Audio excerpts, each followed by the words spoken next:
सुदूरपश्चिम प्रदेशको विकासप्रति समर्पित दिनेश एफएम 93.8 मेगाहर्टसँगै लम्कीको लम्की एफएम दिनेश खबरको फेसबुक पेज, मोबाइल र अनलाइनबाट समेत एकैसाथ प्रसारण भइरहेको बिहान 6:30 बजेको दिनेश खबरमा रक्षा भट्टको नमस्कार।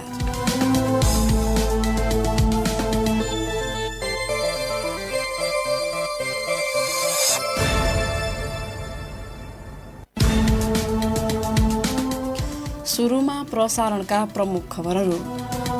कैलालीमा बहुवर्षीय ठेक्का लगाएका अधिकांश ठूला योजनाको काम ठप्प, निर्माण व्यवसायी मूल्य वृद्धिको विरोधमा पूर्वाधार निर्माणका काम अलपत्र। धनगढी र महेन्द्रनगरमा निर्माण गरिएका होल्डिङ सेन्टर सञ्चालनमा अन्यल, होल्डिङ सेन्टरमा उपकरण जडानको काम लगभग पूरा। सेती प्रादेशिक अस्पतालमा डायलाइसिस सेवासँगै आइसियु र मानसिक उपचार सेवा सुरु, सिटी स्क्यान र एमआरआई मेसिन जडान हुँदै। र कैलालीको चिसापानी राजगाडा केबल कार सञ्चालन गर्न 1500 रुख काट्नुपर्ने 13 बिघा सरकारी जमिन प्रयोगको अनुमति कम्पनीले पाएन, एआइएको फाइल मन्त्रालयमा। दिनेश खबर अब विस्तारमा। सेती प्रादेशिक अस्पतालमा डायलाइसिस र आइसियु सेवा थप गरिएको छ। अस्पतालमा असारदेखि मानसिक उपचार सेवा पनि सुरु भएको छ। बिरामीको निकै चाप रहने सेती प्रादेशिक अस्पतालले सिटी स्क्यान र एमआरआई जडान भइरहेको जनाएको छ। अस्पतालमा यसअघि साधारणतर्फ 5 सय आइसियु र 10 सय डायलाइसिसका थिए। अस्पतालले 12 सय डायलाइसिस थप गरेको छ भने साधारणतर्फ 10 सय आइसियु थप गरिएको छ। अस्पतालले आकस्मिक बिरामीका लागि 200 डायलाइसिस अलग्गै व्यवस्था गरेको छ। सहकर्मी नारायण अवस्थीको रिपोर्ट। सेती प्रादेशिक अस्पतालमा डायलिसिस र आइसियु सेवा विस्तार भएको हो। अस्पतालले साधारणतर्फ 10 सय थप गर्दै 15 सयको आइसियु र 12 सयको डायलासिस सेवा विस्तार गरेको छ। अस्पतालमा एक गैर सरकारी संस्था मार्फत 10 सयको डायलासिस सेवा सञ्चालनमा रहेकोमा यो सँगै 22 सय डायलासिसका लागि तयार भएका हुन्। कोभिड अस्पतालमा रहेको 25 आइसियु सहित सेतीमा 35 सयको आइसियु सेवा विस्तार भएको छ। सेती प्रादेशिक अस्पतालका प्रमुख medical superintendent doctor Hemraj Pandey. अस्ति डायलिसिस सुरु भएले 10 बेड थप भयो हैन। पहिला 5 थियो, जनरल थियो गरेर चाहिँ जम्मा 15 बेडको आइसियु बन्यो, 10 बेड थपियो। अनि डायलिसिस चाहिँ जुन प्राइभेट संस्थासँग हाम्रो एग्रीमेन्ट भएर चाहिँ 10 बेड उहाँहरुको सञ्चालन भइरहेको थियो। त्यसमा चाहिँ हामीले आफ्नै व्यवस्थापनबाट चाहिँ 12 बेड चाहिँ डायलिसिस सेवा चाहिँ सुरु गर्यो 10 वटा मेसिनबाट। सेती प्रादेशिक अस्पतालमा डायलिसिस वार्ड सञ्चालनमा आएसँगै आकस्मिक उपचारका लागि 200 छुट्याइएको छ। सेतीमा अबदेखि एचआईभी र हेपाटाइटिस भएका बिरामीलाई अलग्गै सुरक्षित किसिमले डायलिसिस गरिनेछ भने मानसिक स्वास्थ्य उपचारका लागि अस्पतालले मानसिक रोगको बहिरङ्ग सेवा सुरु गरेको छ। अस्पतालमा 200 मानसिक रोगका बिरामीका लागि छुट्याइएको छ। फेरि एकपटक प्रमुख मेडिकल सुपरिन्टेन्डेन्ट डाक्टर पाण्डे। मानसिक सेवा सुरु भइसकेपछि त्यसलाई अब साइकोलोजिकल काउन्सिलर भनेर भन्छन्। त्यहाँ अब ओसिएमसीमा पनि चाहिने हुन्छ, त्यस्तो मनोपरामर्शदाताहरू भन्छन् हैन। पदै क्रिएट गरेर विज्ञापन माग्नुपर्छ। जुन मानसिक सेवा सुरु भयो, विज्ञले हेर्छन्, भर्ना गरेर राख्नुपर्ने बिरामीलाई पनि अस्पतालको वार्डमा राखेर निगरानी हुन्छ। त्यो सेवा चाहिँ यो सरकारी अस्पतालमा सहुलियत रेटमा पाए नि त, राम्रोसँग पाए नि त, निगरानीमा पाए। सेतीमा एमआरआई र सिटी स्क्यान जडान भइरहेको अस्पतालले बताएको छ। अपराह्न 3 बजेपछि पनि बहिरङ्ग सेवा प्रदान गर्ने तयारी भइरहेको बताउँछ अस्पताल व्यवस्थापन समितिका अध्यक्ष नरबहादुर शाह। हामीले ईएचएस प्रोग्राम लागू गर्ने होमवर्क गरिरहेका छौँ। त्यसको चाहिँ सबै सम्बन्धित फाँटका सम्बन्धित विधाका विशेषज्ञ डाक्टरहरूले गरिरहनु भएको छ। त्यसलाई कसरी चलाउने भनेर 3 बजेपछि पनि हामीले ओपीडी सेवा सञ्चालन गर्ने भन्ने हामीले साउन 1 गतेबाट लागू हुने प्रोसेसमा लागिरहेका छौँ। सेती प्रादेशिक अस्पतालमा सस्तो र सर्वसुलभ विशेषज्ञ स्वास्थ्य सेवा सञ्चालन गर्न प्रदेश सरकारले अस्पतालको स्तर वृद्धि गर्नुपर्ने आवश्यकता छ। दिनेश खबरका लागि नारायण अवस्थी, धनगढी। निर्माण सामग्रीको मूल्य बढेपछि कैलालीमा बहुवर्षीय ठेक्का लगाइएका अधिकांश ठूला योजनाको काम ठप्प प्राय छ। मूल्य वृद्धिले काम गर्न सक्ने अवस्था नरहेको भन्दै निर्माण व्यवसायीले सडक, कालोपत्रे, पुल, भवन लगायत निर्माणका योजनाको काम रोकेका हुन्। निर्माण अवधि सकिने लागेका योजनामा पनि काम रोकिएको छ। दर्जनौं ग्रामीण बस्तीको समृद्धिसँग जोडिएका सडक निर्माणको काम समेत यतिबेला अलपत्र छोडिएका छन्। निर्माण व्यवसायीहरूले पूर्वाधार निर्माणको काम अलपत्र छोडेका हुन्। सहकर्मी वीरेन्द्र भट्टको रिपोर्ट। धनगढी अतरिया 6 लेन सडक अन्तर्गत गेटाको मनहरा खोला र सुनी खोलामा पुल निर्माणको काम केही समय यता ठप्प छ। निर्माण कम्पनीले निर्माण सामग्रीको मूल्य बढेको भन्दै अहिले थप काम अघि बढाएको छैन। 3 करोडमा पुल निर्माणको सम्झौता गरेको राजेन्द्र निर्माण सेवाले अब बर्खापछि मात्रै काम हुने बताएको छ। करिब 7 करोडमा मनहरा खोलामा निर्माणाधीन पुल पाइलिङको काम समेत रोकिएको छ। धनगढीको मोहना नदीमा पुल निर्माणका लागि सम्झौता भएको 4 महिनासम्म काम सुरु भएको छैन। मोहनामा 12 करोड 17 लाखमा सम्झौता गरेको रायमाझी कन्स्ट्रक्सनले पेस्की भने बुझिसकेको छ।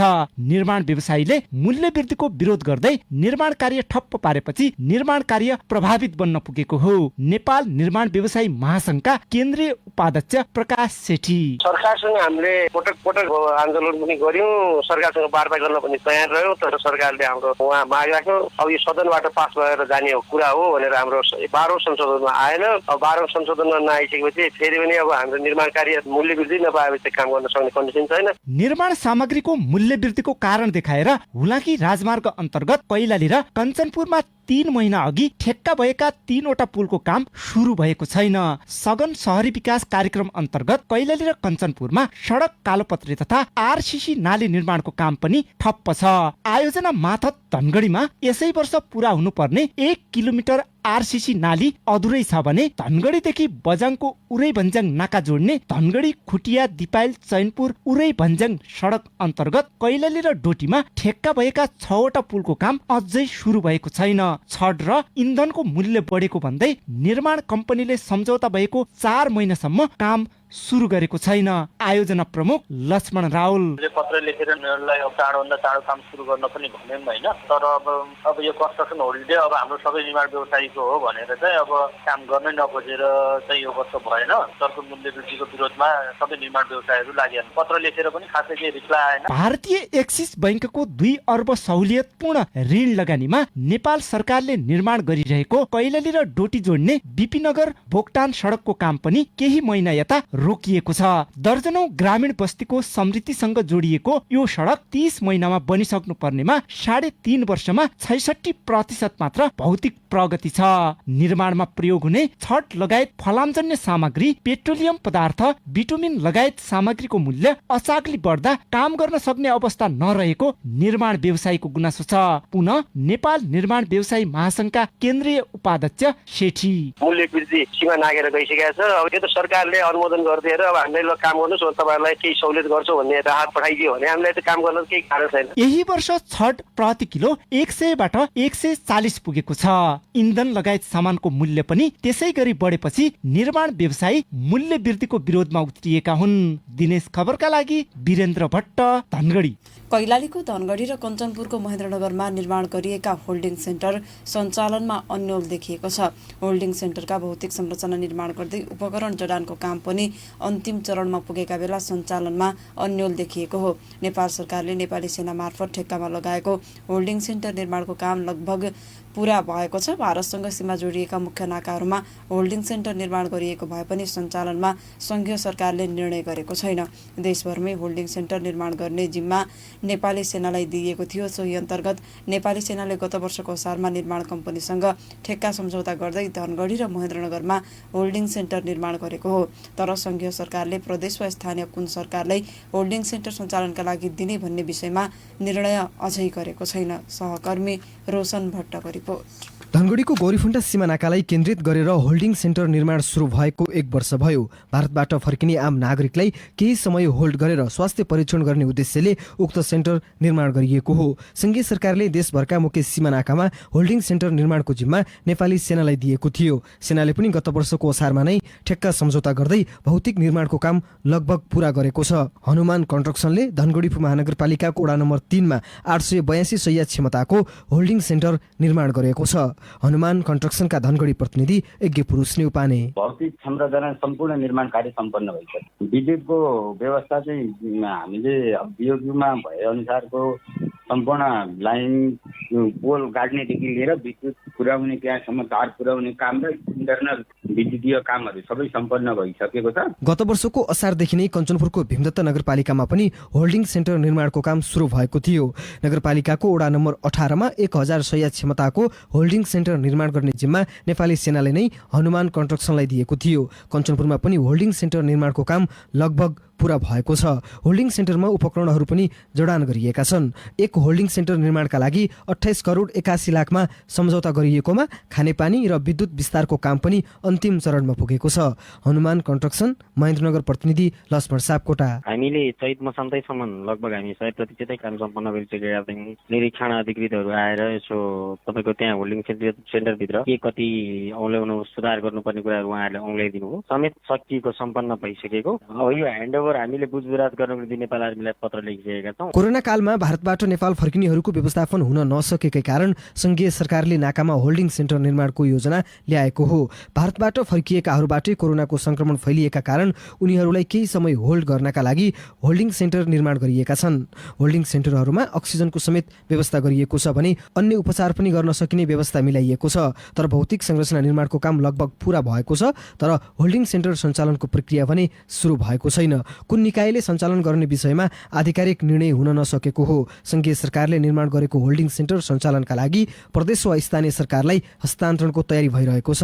नेपाली सेनाका प्रवक्ता तथा सहायक रथी नारायण सिलवाल। सञ्चालनको हकमा हामीले हस्तान्तरण गरिसकेपछि संघीय सरकारको आवश्यक सम्बन्ध निर्देशनमा प्रदेश सरकारबाट हुने अथवा सम्बन्धित पालिका नगरपालिकाहरूबाट हुने भन्ने कुरामा पनि समन्वय भइरहेको र त्यसको प्रारूप र योजना अन्तिम चरणमा पुगेको भन्ने हामीले जानकारी प्राप्त गरेका छौँ। हामीले प्रदेश सरकारलाई हस्तान्तरण गर्ने भन्ने सुरुको योजना समन्वय भइरहेको छ।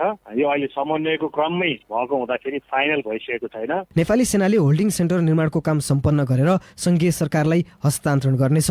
संघीय सरकारले सञ्चालनका लागि प्रदेश वा स्थानीय तहलाई होल्डिङ सेन्टरहरू दिनेछ।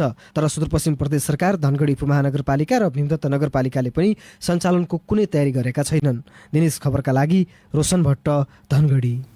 कैलालीको चिसापानी राजगाडा केबल कार सञ्चालनका लागि 1500 बढी रुख काट्नुपर्ने देखिएको छ। जिल्लाको मुख्य पर्यटकीय स्थलका रूपमा रहेको कर्णाली चिसापानी र राजगाडा जोड्ने केबल कार निर्माणको स्वीकृतिका लागि वातावरणीय प्रभाव मूल्याङ्कन EIA को फाइल मन्त्रालय पुगेको हो।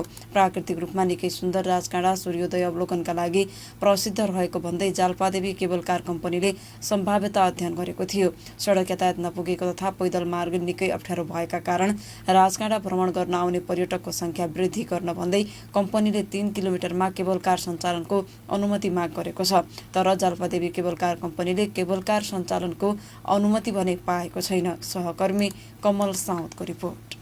राजकाँडामा पर्यटन विकासका लागि जलपादेवी केबल कार कम्पनीले केबल कार सञ्चालन गर्न अध्ययन गरेकोमा 1500 रुख काट्नुपर्ने देखिएको हो। जलपा केबल कार कम्पनीले ठूलो रकम लगानी गरेर राजकाँडालाई पर्यटकीय गन्तव्यको रूपमा विकास गर्ने लक्ष्यसहित विस्तृत वातावरणीय प्रभाव मूल्याङ्कन तथा विस्तृत आयोजना प्रतिवेदन DPR तयार पारेको हो। जलपा केबल कार कम्पनीका सञ्चालक समेत रहेका पूर्व जिल्ला समन्वय समिति कैलालीका प्रमुख सूर्य बहादुर थापा। अब अहिले रुखहरू कति पर्छन् भनेर रुखहरूको पनि छपान गिन्ती गरेर इन्भेन्ट्री गरेर छपान भइसक्यो। अब फाइल अहिले मन्त्री परिषदमा फाइल जाँदैछ। आइएको गर्नुपर्ने कामहरू डकुमेन्टसँग पुरा भएर मन्त्री परिषदमा फाइल जाँदैछ। मन्त्री परिषदले पास गरेपछि अब हाम्रो काम सुरु हुन्छ। वातावरणीय प्रभाव मूल्याङ्कन अध्ययनसँगै विस्तृत आयोजना प्रतिवेदन DPR तयार गरेर संघीय मन्त्री परिषदमा निर्णयका लागि पठाइएको हो। चिसापानी राजकाँडा केबल कार 3.2 किलोमिटर लामो हुनेछ। चिसापानी राजकाँडा केबल कार निर्माणसँगै पर्यटकका लागि होम स्टे र रिसोर्ट पनि निर्माण गर्ने योजना छ। 4 अरबको लगानीमा स्थानीयको 40% र 60% चन्द्रागिरी केबल कार कम्पनीले लगानी गर्ने सम्झौता गरिएको छ। सबै आउँछ नि तलदेखि त्यो सबै तलदेखि र EIA को मेन चाहिँ त अब त्यो तलको 13 बिघा जग्गा चाहिँ तल चिसापानीको तलको हुन्छ र त्यो माथि अनि त्यो केबल कार हिँड्ने ठाउँहरू जुन छ त्यो चाहिँ नेपाल सरकारको बाटो दिनुपर्ने भएको कारणले गर्दाखेरि EIA गरेर हुन्छ।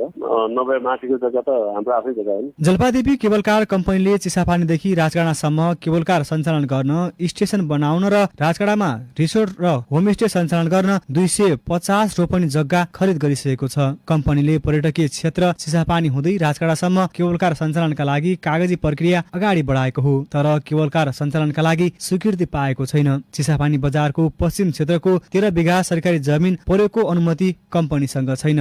जाल्पा केबल कार कम्पनीका सञ्चालक थापा। माथि होटलहरू छ, मन्दिर छ, त्यहाँ चाहिँ दरबार बनाउने कुरा छ, त्यो गुफालाई व्यवस्थित गर्ने कुरा छ। अनि एउटा चाहिँ जालपा जलपादेवीको अब ठुलो अग्लो मूर्ति बनाउने कुरा छ আগেदेखि देखिने गरी। अनि तल चाहिँ तपाईँको कर्णाली चिसा पानीमा अब ठुल्ठुलो अब त्यहाँ पनि होटलहरूदेखि लिएर अनि पार्टी प्लेसहरू अब बिहा गर्नका लागि सबै कुरा गर्नका लागि मान्छेलाई सजिलो ढङ्गले मान्छेले गर्न सकुन् भन्नको लागि पार्टी प्लेसहरू बनाएको छ। तर चिसापानीबाट केबल कारमा राजकाडा पुग्न करिब 20 मिनट मात्र लाग्नेछ। केबल कारमा भ्रमण गर्ने पर्यटकले सो 20 मिनटमै फरक वातावरणको आनन्द लिन पाउने दावी कम्पनीको छ। पर्यटकीय गन्तव्यका रूपमा विकास गर्ने पार्टी प्यालेस, होटल तथा रेस्टुरेन्ट, जलपादेवीको ठूलो मूर्ति, दरबार, गुफा व्यवस्थित गर्ने योजना बनाइएको छ। मोहनियाल गाउँपालिका वडा नम्बर 7 राजकाडा चिसापानीबाट 6 किलोमिटर ठाडो उकालो पछि आउँछ। दिनेश खबरका लागि कमल साउद, धनगढी। धनगढी उपमहानगरपालिकाले हाम्रो धनगढी हामी बनाउँछौँ भन्ने अभियान सुरु गरेको छ।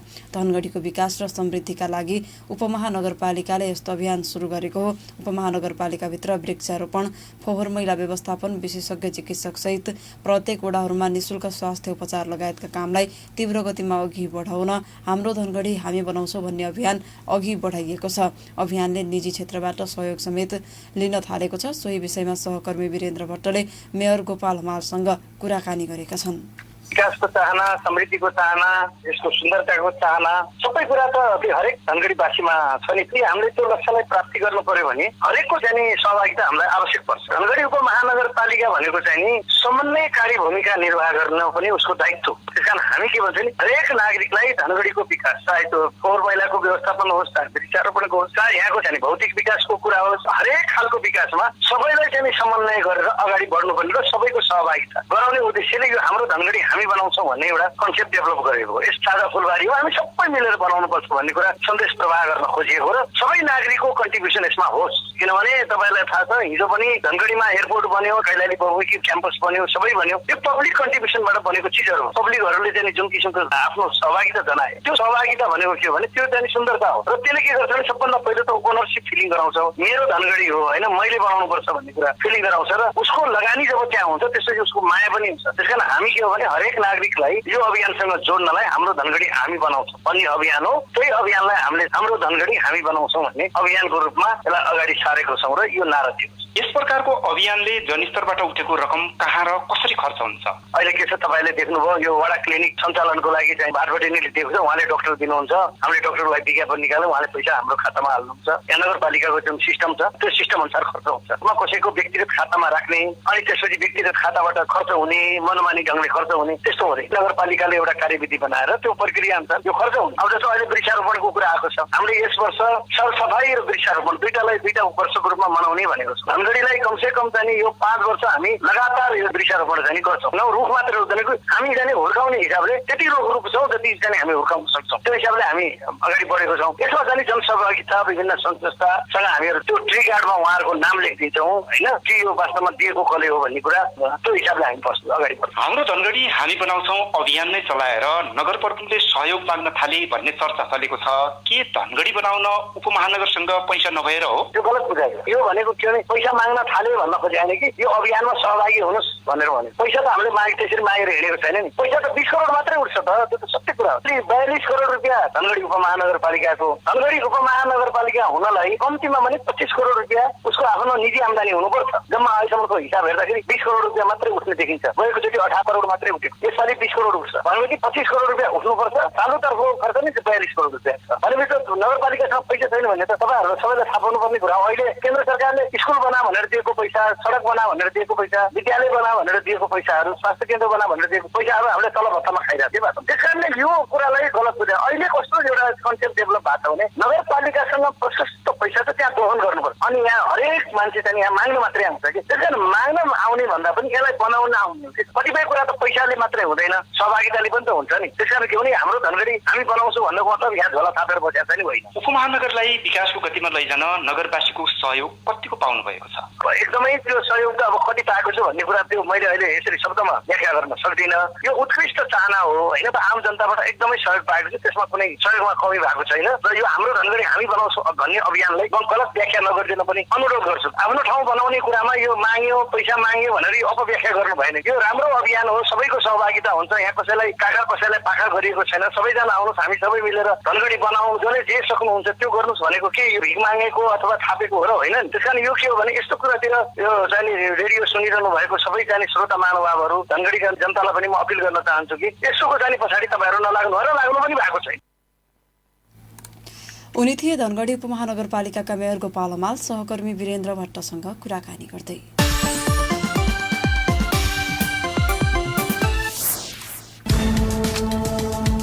प्रसारणको अन्तमा प्रमुख खबरहरू पुनः एकपटक।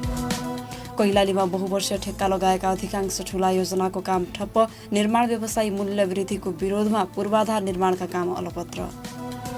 धनगढी र महेन्द्रनगरमा निर्माण गरिएका होल्डिङ सेन्टर सञ्चालनमा अन्यल, होल्डिङ सेन्टरमा उपकरण जडानको काम लगभग पूरा। सेती प्रादेशिक अस्पतालमा डायलाइसिस सेवासँगै आइसियु र मानसिक उपचार सेवा सुरु, सिटी स्क्यान र एमआरआई मेसिन जडान हुँदै। र कैलालीको चिसापानी राजकाँडा केबल कार सञ्चालन गर्न 1500 रुख काट्नुपर्ने 13 बिघा सरकारी जमिन प्रयोगको अनुमति कम्पनीले पाएन, EIA को फाइल मन्त्रालयमा। अवस्था दिनेश FM 93.8 मेगाहर्जसँगै लम्कीको लम्की FM दिनेश खबरको फेसबुक पेज, मोबाइल र अनलाइनबाट समेत एकैसाथ प्रसारण भइरहेको बिहान 6:30 बजेको दिनेश खबर सकियो। साँझ 6:30 बजे अर्को दिनेश खबर लिएर आउने नै छौँ। तपाईँ भने दिनेश FM सुन्दै र दिनेशखबर.com पढ्दै गर्नुहोला। अहिलेको समाचार बुलेटिनबाट रक्षा भट्ट पनि बिदा हुन्छु। नमस्कार, शुभ दिन।